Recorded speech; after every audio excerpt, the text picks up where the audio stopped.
जय श्री कृष्णा दोस्तों, हमारे चैनल कृष्ण की दासी में आपका हार्दिक स्वागत है। आप सब कैसे हैं यह बताने के लिए कमेंट बॉक्स में जय श्री कृष्णा जरूर लिखें। भगवान श्री कृष्ण की कृपा से आपका सब मंगल होगा। दोस्तों, आज हम आपको इस वीडियो के माध्यम से कलश विसर्जन की विधि, महत्व और कलश विसर्जन कब करना शुभ होता है यह बताएंगे। कलश विसर्जन की संपूर्ण विधि बताएंगे। आप वीडियो को अंत तक जरूर देखें। दोस्तों, माता रानी की 9 दिनों तक श्रद्धा पूर्वक पूजन अर्चना करने के बाद अब बारी आती है कलश विसर्जन की।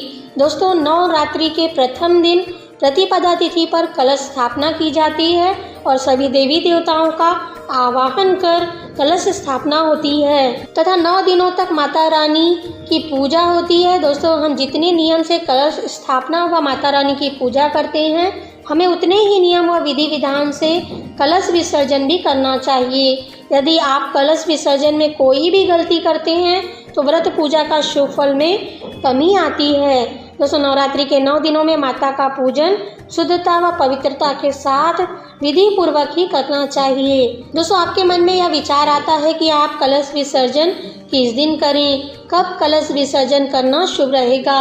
कुछ लोग कलश विसर्जन नवमी के दिन करते हैं, लेकिन मैं आपसे कहूँगी कि आप कलश विसर्जन 10वीं तिथि पर ही करें। नवमी को केवल कन्या पूजन व हवन इत्यादि करें। दोस्तों, 10वीं तिथि को प्रातः काल 6 बजे से 11 बजे तक कलश विसर्जन करना शुभ होता है। कलश विसर्जन से पहले माता रानी की पूजा करें, आरती करें, उन्हें भोग चढ़ाएं, घर के मंदिर में स्थापित देवी देवताओं की पूजा करें। कलश का भी पूजन हल्दी, रोली, अक्षत, चावल, फूल आदि से करें व भोग अर्पित करें। इसके बाद आप कलश विसर्जन के तैयारी करें। कलश विसर्जन के लिए कलश के पास जाएं। कलश के पास जाएं, हाथ में थोड़ा अक्षत हाथ में लेकर आंखों को बंद करके भगवान से बोलें। दोस्तों, कलश विसर्जन में इस कार्य को जरूर करें क्योंकि हमने कलश में सभी देवी देवताओं को बुलाया है, इसलिए यह कार्य बहुत ही महत्वपूर्ण है। दोस्तों, हाथ में अक्षत यानी चावल ले लीजिए और आंखों को बंद करके भगवान से प्रार्थना करें। हे भगवान, मैंने इस कलश में आपका आवाहन किया था। हे माता दुर्गा, आदि शक्ति भवानी, मैंने आपका आवाहन किया था। हे वरुण देव, मैंने जो अनुष्ठान किया था वह पूर्ण हुआ। अब आप अपने लोक को जाएं। माता लक्ष्मी और विघ्नहर्ता गणेश जी को मेरे घर छोड़कर। जब मैं पुनः आपका आवाहन करूंगी तब आप हमारे घर आके यज्ञ अनुष्ठान को पूर्ण कीजिएगा। ऐसा बोलते हुए हाथ में लिया अक्षत कलश के पास छोड़ दें। यदि आपके पास बहुत समय नहीं है, ऑफिस जाना है, इसलिए आप कलश विसर्जन की पूर्ण विधि नहीं कर सकते, इस स्थिति में आप केवल अक्षत अर्पित करने के बाद कलश को धीरे से हिला दें। क्योंकि कलश विसर्जन में आपको जल, पत्ते और सभी सामग्री को हटाना होता है, इसलिए समय की कमी हो तो कलश को हिला दें। इससे आपका कलश विसर्जन पूर्ण हो जाता है। शुभ मुहूर्त में आप कलश को हिला दें। जब आपको समय मिले तब आप कलश का पानी, सुपारी, सिक्का, चावल हटा सकते हैं। दोस्तों, कलश को हिलाने से ही आपका कलश विसर्जन हो गया। दोस्तों, कलश को आपने उठाया तब कलश में रखे आम के पत्तों को, माता को चढ़ाए फूलों को रख लें, हार को रख लें।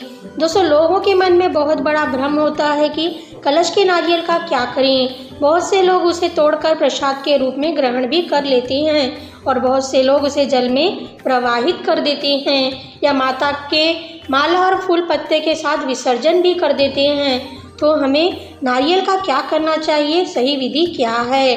दोस्तों, कलश के ऊपर हम देवी देवताओं का आवाहन करते हैं, इसलिए कलश के नारियल का भी हम विसर्जन ही करेंगे क्योंकि नारियल के रूप में आपने सभी देवी देवताओं को वहाँ पर बुलाया था, इसलिए कलश के नारियल को भी सभी सामान के साथ विसर्जन ही करें।